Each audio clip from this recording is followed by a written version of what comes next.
It's not just the answers, not just the quotes.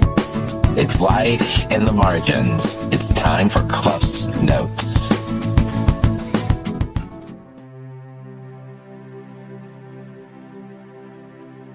Welcome back to Rides and Recovery, where we are in week 10. So as you recall, last week was a holiday week of Thanksgiving, and we learned that Tammy does not have any more classes. She said she would need a ride on Tuesday of this week, and that was the only thing we knew for sure. So it was kind of interesting, a wild feeling, like I mentioned in the last episode, about recognizing closure and how seasons have a beginning and an end. Tuesday's ride started with this trip back to her parole officer. We had gone to that office once before, and on Tuesday, Harbor was with me again. So while even Tammy was inside, Harbor and I went to a nearby thrift store. It was cool. We found this bag of miscellaneous kitchen gadgets and toys and cups and pans and tiny dishes.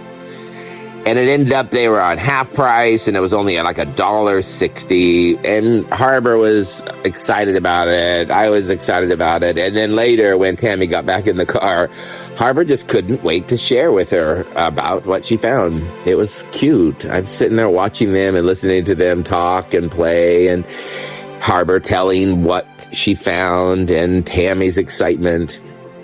And it reminded me again that healing doesn't always look dramatic. Healing is sometimes just laughter. When there's a inexpensive thrift store find and a 3-year-old and a grown woman who's just showing her interest and care. But what was great about this ride, what stood out even more, was something else that Tammy shared right away in the ride. She started going to the YMCA.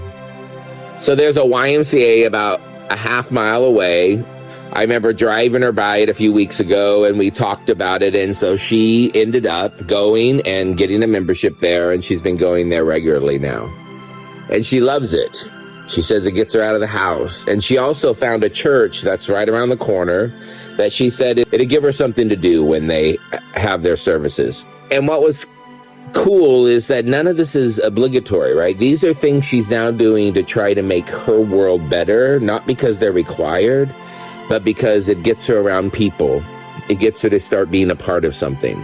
And it hit me that you're sitting in this house, as I talked about in the earlier episode, under surveillance.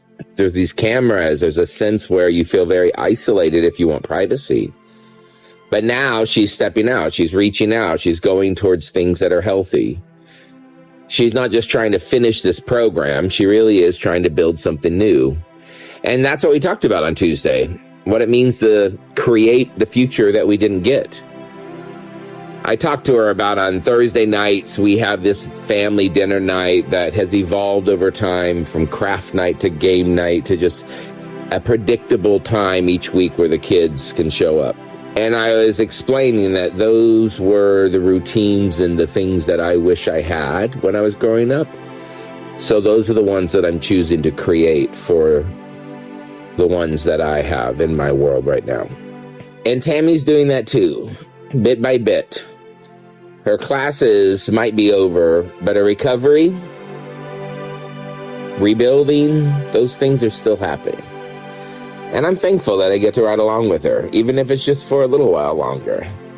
And I'm thankful that Harbor gets to be a part of it as well. And on Wednesday, she has one meeting for me to be able to take her and bring her back, as well as, since it's Wednesday, that's preschool papa time when Harbor and I get to go to the church and let the little ones play.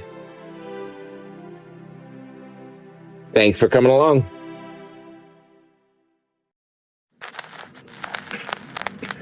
Another reel for the shelf.